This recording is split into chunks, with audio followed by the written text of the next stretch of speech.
1 year after the annexation of Venezuela, the occupation began to fracture. The Republic's soldiers, war-weary, exhausted, scattered across jungles and mountains, were barely holding the country together. The alliance with Manuel Antonio Matos collapsed the moment the rebels realized Ellis had no intention of surrendering power to them. A fever of nationalism swept across South America. To many, the Republic had become an Anglo-empire swallowing Latin nations whole. Rebels poured into Venezuela by the tens of thousands, from Colombia through the Andean passes, from Brazil across the Amazon frontier, from Trinidad the Orinoco Delta, and from the ports of Curaçao. Among them came the ghosts of Article 13, the lost generations of Chiapas, Tabasco, Cuba, and Venezuela itself, young men cast out from their homelands to deadly mines and railroads across Africa and South America, rebels, criminals, orphans, the poor and directionless, those the Republic believed might one day turn against it. Now they had. Every captured province ignited another uprising. Railways were dynamited, telegraphs cut, mines burned, oil fields sabotaged. Confederate dead mounted so quickly they ran out of coffins. And Ellis faced another nightmare. Venezuela's shattered economy depended entirely on the Ellis Foundation to survive. Food, wages, medicine. The Republic was now feeding a nation collapsing under occupation. Meanwhile, in Cuba, President John Mosby celebrated the opening of the Republic's Wall Street in Havana. The island flourished beneath his administration. Ports expanded, cities modernized, railroads and electric grids stretched across the countryside. Cuba was becoming Mosby's legacy, and he refused Ellis's pleas for money and troops. Mosby would not risk destabilizing Cuba to save Venezuela, not after everything he had built. For the first time, the bond between the two old comrades strained, and Ellis, governor of a country drowning in rebellion and death, found himself completely alone. In the Yucatan, Charles Ranlett Flint raced to expand the Ellis Foundation into the modern age. He purchased Buick Motors to become the official automobile of the Republic. Inspired by the Wright brothers' flights in America, Flint saw the future belonged not to horses or railroads, but to engines and flight. He recruited Glenn Curtiss, founding the Curtiss Aeroplane and Motor Company, establishing its operations in the military zones of Baja, where Confederate engineers worked alongside French advisors developing new vehicles for the wars to come. But to offset mounting losses, Flint acquired Remington Arms and brought in legendary firearms designer John Browning, commissioning the most advanced rifles, pistols, and machine guns in the world. The weapons were devastatingly effective, yet nothing stopped the insurgency.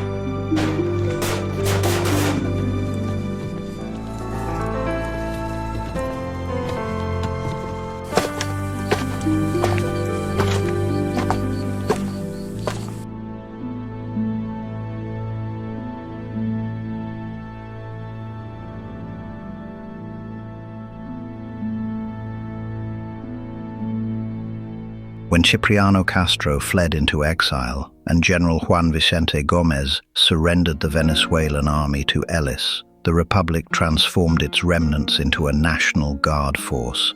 But desertions, executions, and shattered morale left the army hollow. Confederate generals suspected many officers were secretly aiding rebels and local caudillos. Ellis turned once more to the policy that had transformed Chiapas and Cuba. Article 13. More than 50,000 high-risk young men, rebels, criminals, orphans, the unemployed, the dispossessed, were deported into the mines and railroads of Confederate territories abroad. In their place, Ellis planned to bring over 1 million European immigrants within a decade, but immigration itself had changed. The old waves from Britain, Ireland, France, and Germany were fading. Now came desperate masses fleeing poverty and unrest in Italy, Russia, and Austria-Hungary. To manage them, Ellis enlisted the Catholic Church, granting lands and privileges in exchange for recruitment, vetting, and English education for arriving settlers. He needed Venezuela productive again, railroads rebuilt, oil flowing, mines operating. But hidden among the immigrants came something darker: anarchists. Italian radicals inspired by Mikhail Bakunin and Enrico Malatesta had unleashed bombings, assassinations, and terror across Europe and America. Under the doctrine of propaganda of the deed, men like Gaetano Bresci, who assassinated the King of Italy, and Luigi Lucchini, who murdered Empress Elizabeth of Austria, became icons to the movement. Then came the assassination of American President William McKinley by anarchist Leon Czolgosz. To them, Ellis was the great Satan, the ultimate symbol of capitalism and empire. And in Mexico, the movement found allies. The Red Hand, operating from Mexico City under men like Ricardo Flores Magón, Enrique Flores Magón, Librado Rivera, Juan Sarabia, Antonio Villarreal, and Praxedis Guerrero, plotted revolution against both Porfirio Diaz and the Republic itself. They demanded the return of Tabasco and Chiapas to Mexico, but more than territory, they wanted Ellis destroyed. Ricardo Flores Magón traveled through South America, igniting unrest, recruiting fighters into Venezuela's rebellion, linking Mexican revolutionaries with European anarchists. Together they targeted railways, ports, mines, oil fields, the very arteries of the Republic's capitalist empire. Meanwhile, another crisis emerged.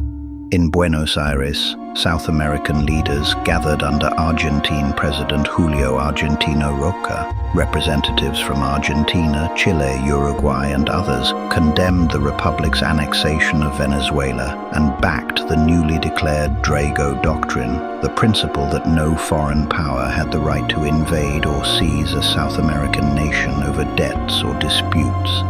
Ellis was furious. He denounced them as hypocrites protecting corruption and banditry. "If you want war," he warned them, "then I will bring upon you the wrath of God, and all that will remain is blood and tears." Ellis left the summit knowing one thing above all else. The Republic had gained an empire, but it was not safe, and the violence would not end.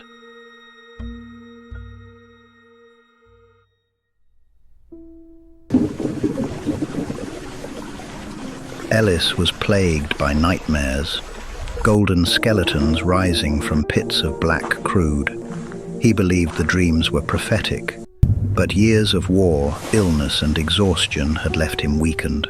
The burden of empire was crushing him, and Venezuela threatened to consume everything he had built. Then an old ally arrived with a proposal so immense it bordered on madness: the Panama Canal. For decades, the great powers had dreamed of cutting a path through the isthmus, linking the Atlantic and Pacific, and eliminating the brutal months-long voyage around Cape Horn. Whoever controlled that passage would control the arteries of global trade itself. Together, President Theodore Roosevelt and the Ellis Foundation transformed the canal into the most ambitious industrial project in human history. The United States Army Corps of Engineers mastered the colossal locks and dams, while Republic engineers carved through jungle, mountains, and disease-ridden swamps. Secure medical and military bases in Costa Rica became the backbone of the operation, feeding the project with Cuban iron, Venezuelan oil, and Yucatan henequen. But the true revolution came from the man Ellis had rescued years earlier from financial ruin and obscurity: Nikola Tesla. Tesla transformed the canal zone into something almost futuristic: a massive alternating current power grid electrified excavation equipment across the isthmus. Centralized remote control systems operated 700-ton steel lock gates from protected command stations.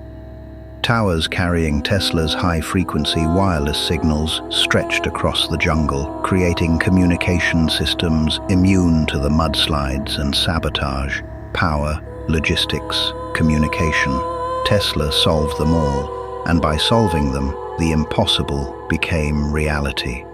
The Panama Canal would open in 1909, 5 years ahead of schedule, placing global trade beneath the shadow of an American Republic alliance unlike anything the world had ever seen. Before Roosevelt departed, he issued what became known as the Roosevelt Corollary, a warning to the South American nations and the world that attacks against America's allies would be treated as threats against America itself. But Roosevelt saw something else during his final meetings with Ellis: fatigue, isolation, a man slowly drowning. Before leaving, Roosevelt handed him a note. It read, "There is only one man who can solve the Venezuela problem. The man who arrived in Yucatan alone, the man who spat in Grant's eye, the man who built an empire from the ashes of defeat. Find that man."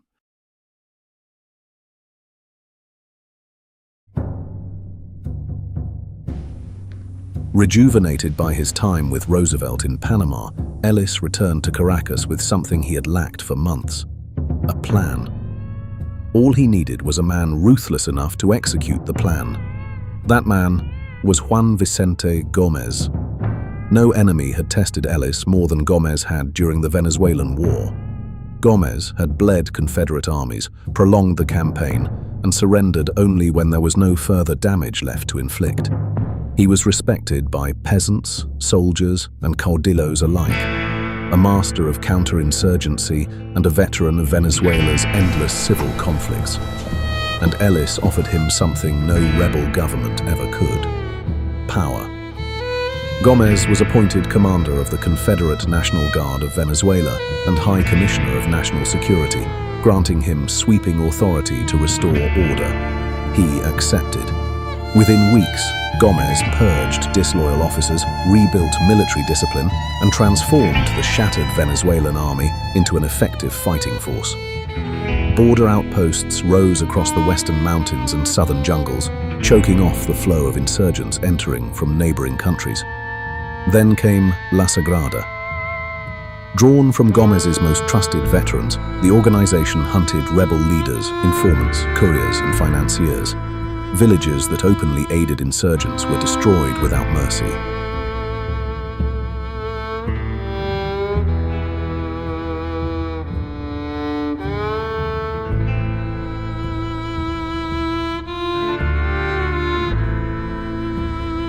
Even more devastating was Gómez's ability to unite Venezuela's caudillos.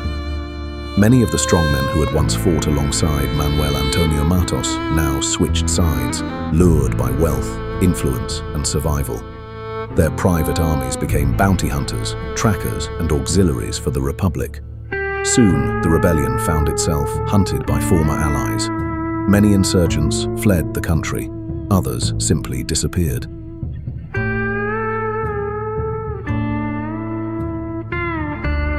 At the same time, Ellis finally achieved a breakthrough with Venezuela's indigenous peoples. Unlike the Chan Santa Cruz Maya, Venezuela's tribes had never been united beneath a single leadership. But after years of negotiation, leaders among the Wayuu, Yanomami, Pemon, Warao, Yekwana, and others agreed to form an autonomous territory within the Republic. In exchange for guarantees of land rights and self-government, they became the eyes of the Confederacy.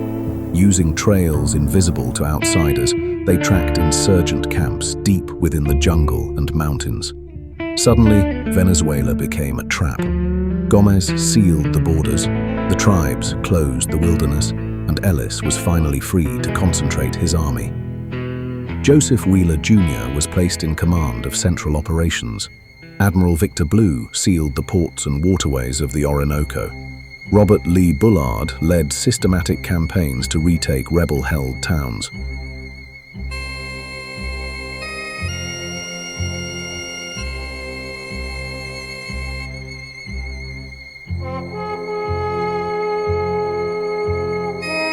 Lee Christmas protected the railways that kept the nation alive. Meanwhile, Ellis assembled his own irregular force that secured the oil fields.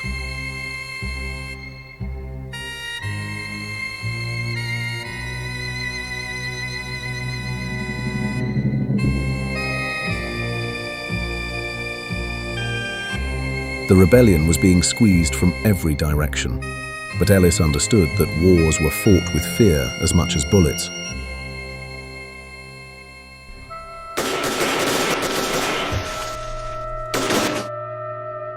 Rumors spread through the countryside, whispers that witches walked beside Confederate patrols, that shamans had cursed the jungles, that the spirits of the dead guarded Republic roads and rivers. Venezuela's traditions of spiritism, Maria Leonza, Santeria, and indigenous mysticism became fertile ground for stories that grew larger with every telling. Ellis encouraged every one of them. By the time Gomez and Wheeler crushed the last major insurgent armies, only the anarchists remained. The bomb makers, the agitators, the men who had turned the cities into battlefields. To destroy them, Ellis created a modern national police force, led by the father of modern law enforcement, Police Chief August Vollmer. Drawing inspiration from Shanghai Municipal Police Force, they recruited Confederate Marines, trained in martial arts and canes by Edward William Barton Wright.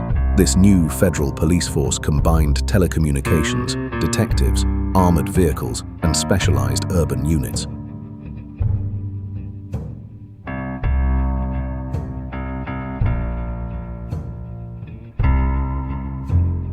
But its most feared agents were never seen.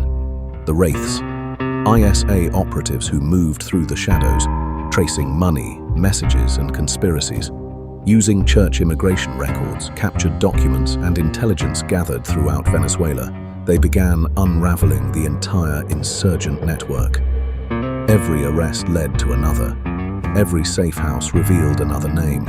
And eventually the trail extended beyond Venezuela, into South America, into Europe, and finally to the heart of the conspiracy itself, Mexico City, the Red Hand. The men who had spent years trying to bring down the Republic. Ellis had found them, and now he was preparing the final blow.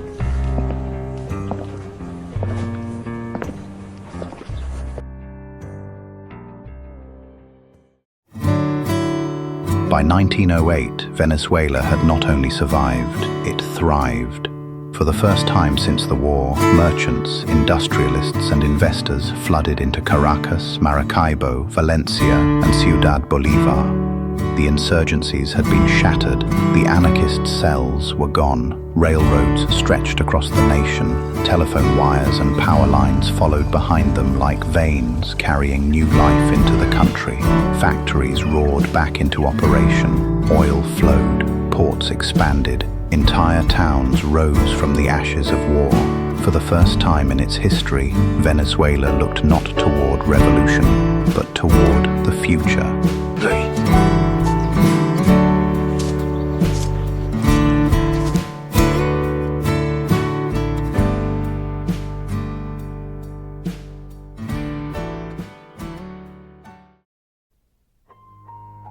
Yet while Venezuela healed, a different threat was taking shape. In the Yucatan, a famous visitor arrived.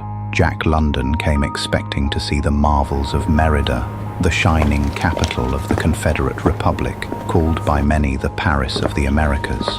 What he found horrified him. Where others saw prosperity, London saw empire. An outspoken socialist, London returned home and unleashed a storm of criticism against Ellis and the Republic. In 1908, he published The Iron Heel, a dystopian vision of an oligarchic superstate crushing dissent beneath wealth, industry, and militarism. Many readers saw its shadowy ruler as a reflection of Ellis himself. The book spread through elite universities and radical circles. Students embraced anarchism, professors preached revolution, and support for the Red Hand began to grow. Figures such as Emma Goldman and Alexander Berkman helped expand radical networks across North America. Meanwhile, Ricardo Flores Magón and his allies continued building revolutionary cells throughout Mexico, turning their hatred toward both Porfirio Diaz and the Confederate Republic. But Magón found another ally, a man who hated Ellis for entirely different reasons, Cipriano Castro. Ever since escaping Venezuela, Castro had wandered Europe searching for money, weapons, and supporters willing to help him reclaim his country. He found sympathy among the Spanish elites expelled from Cuba after the Confederate conquest. Eventually, he settled in the volatile Dominican Republic, gathering mercenaries, exiles, and loyalists while recovering from syphilis. There, Magón approached him, not as a friend, but as a strategist. Venezuela, he argued, was lost. The borders were sealed. The military was entrenched. The republic's wealth was endless. The same was true for Cuba. But the Yucatan, that was different. Most Confederate forces were now spread across Venezuela, Cuba, Africa, and the Panama projects. For the first time in decades, the heartland of the Republic stood vulnerable. Strike the Yucatan, break the Republic, destroy Ellis, and the empire would collapse with him. Castro listened. Revolutionaries and reactionaries, anarchists and exiles, and socialists found themselves united by a single goal, the destruction of the Confederate Empire. And across Mexico, South America, and the Caribbean, the pieces began to move into place. The stage was set for war.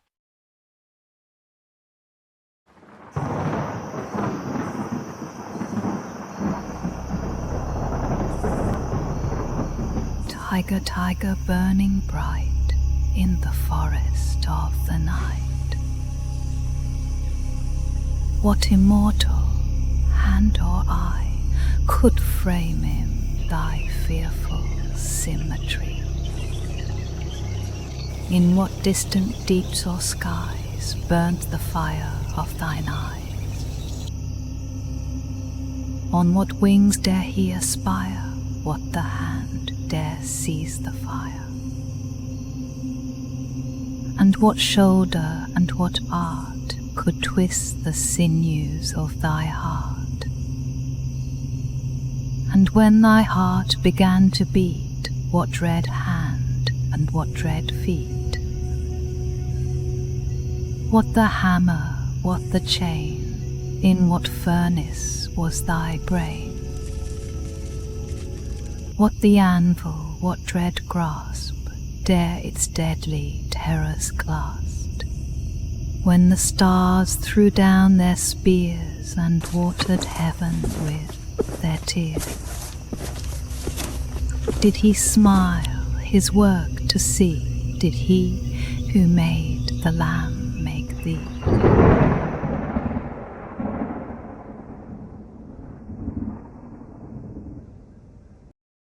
Mexico was facing a crisis unlike any in its history. For decades, Porfirio Diaz had ruled with an iron grip. Ellis himself had helped place him in power, believing stability in Mexico was essential to the Republic's survival. But what had begun as order had hardened into oppression, and the Red Hand seized its opportunity.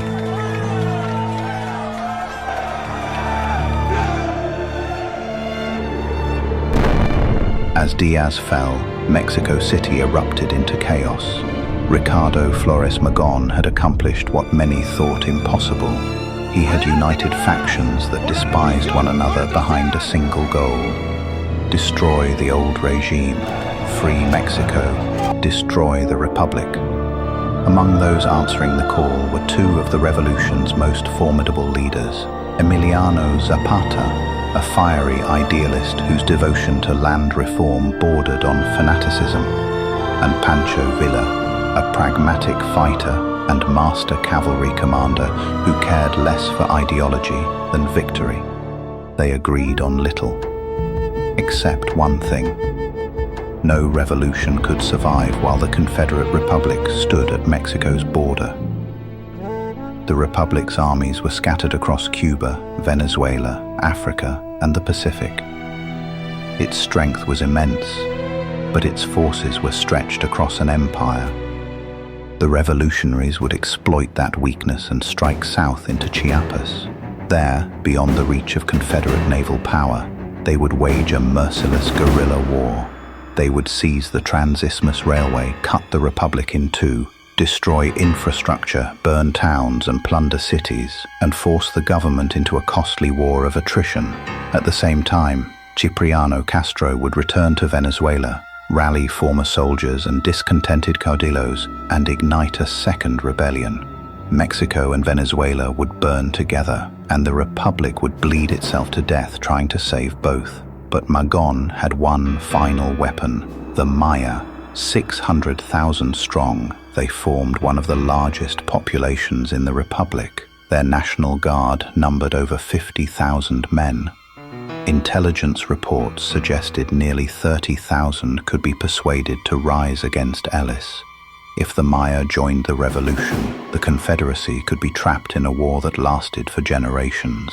The deadly task of securing their support fell to General Pascual Orozco Vázquez. Weeks later, word arrived. The Maya were ready. Zapata and Castro marched 25,000 men across the border into Tecpatan and waited for their allies to arrive. They expected 30,000 Maya soldiers. They expected the beginning of a liberation. Instead, they found William Ellis. The ISA had uncovered the conspiracy months earlier. Through informants, intercepted messages, bribes, and double agents, the Republic had fed the revolutionaries a carefully crafted illusion. Every step they had taken had been watched. Every plan had been known. Ellis arrived quietly with only a small force of veteran raiders. He did not need an army. Across the Yucatan, local militias answered the call. Veterans, ranchers, railroad guards, and former soldiers gathered to defend their homes.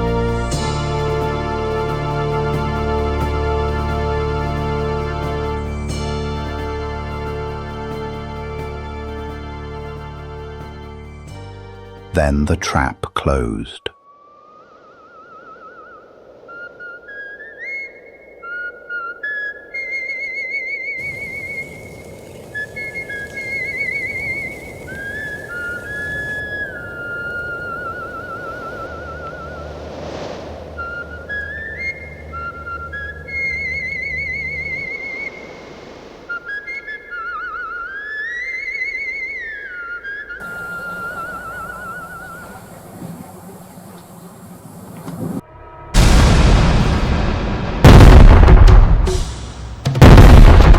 Modern artillery tore through the rebel lines. Panic spread through the ranks. What followed was slaughter.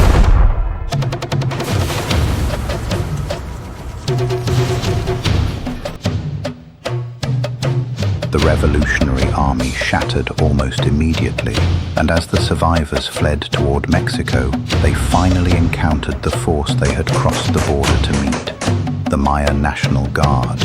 Not 30,000 rebels, 35,000 loyal soldiers, men who had fought beside the Republic for decades, men whose fathers had survived the caste war, men who remembered exactly what Ellis had given them: land, representation, autonomy, schools, railroads, and protection from the old order. They were nationalists, and they despised the anarchists and revolutionaries who claimed to speak for them. The retreat became a rout. Thousands were driven back across the border. Thousands more never made it home. The revolution had struck first, and it had failed. But William Ellis was not finished. Now he knew where his enemies were, and he intended to bring the war to them.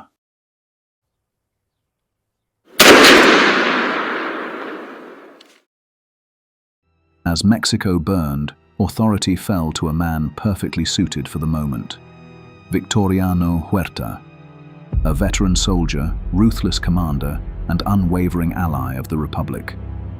From Havana, President John Mosby sent a simple message: "Hold the capital, hold central Mexico, we will handle the north." Huerta needed no further instruction. Federal troops converged on Mexico City as the government fought to prevent the nation from collapsing into total civil war. But hidden among Huerta's soldiers were the Republic's most feared agents, the Wraiths. ISA operatives moved through the chaos. Their mission was not to defeat the rebellion, it was to decapitate it. They began with Ricardo Flores Magón, the architect of the Red Hand. Then they moved down the chain. Safe houses were raided, couriers vanished, financiers disappeared into the Republic's black cells. Others met the end of a pistol.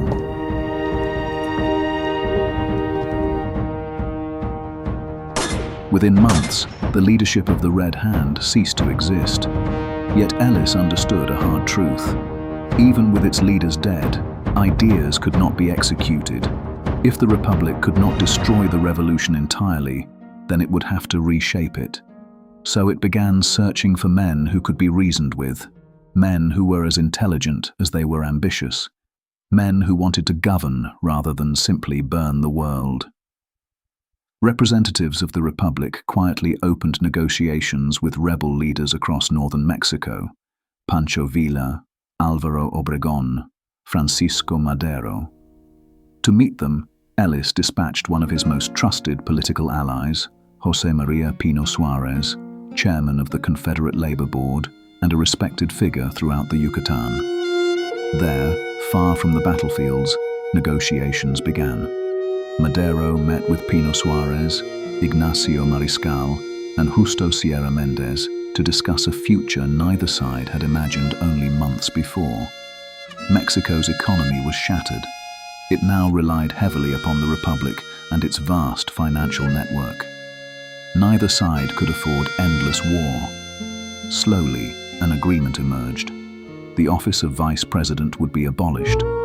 In its place would stand a new position, Secretary of the Interior, and whoever held that office would become the next President of Mexico. That man would be Francisco Madero.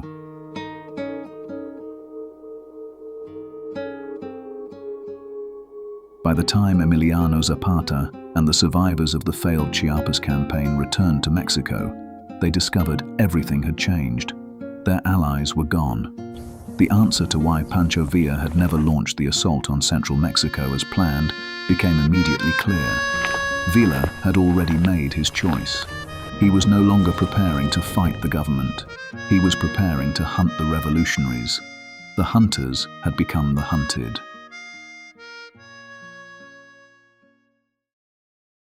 After years of geological surveys, exploration expeditions, and risky investments, engineers of the Ellis Foundation uncovered what many believed to be impossible: a vast ocean of oil beneath the Maracaibo Basin. The discovery transformed Venezuela overnight. Oil had been known to seep naturally from the region for centuries, but no one fully understood the scale of the wealth hidden beneath the basin. What the Foundation uncovered was among the largest petroleum reserves on Earth. Suddenly, Venezuela was no longer merely a territory of the Republic. It was its future. Yet, as his empire grew stronger, Ellis found himself increasingly concerned by his son. William Etienne Ellis would one day inherit influence unlike anything the modern world had ever seen. He would command wealth rivaling great industrial dynasties, but Ellis feared the boy did not understand hardship. Etienne had grown up surrounded by prosperity. He saw the world through the hopeful eyes of his mother. He believed goodness ultimately triumphed over evil. Ellis knew that to rule required choices that stained a man's soul, so others would never have to make them. So Ellis made a difficult decision. He sent Etienne away to the Shelby Military Academy in Baja, the Republic's most prestigious military school, and later at Breckinridge University of War. His mother refused to leave her son. She departed with him, choosing motherhood over her husband. But in Baja, another influence was waiting for Etienne, and the friendship that formed between them would change the Republic forever.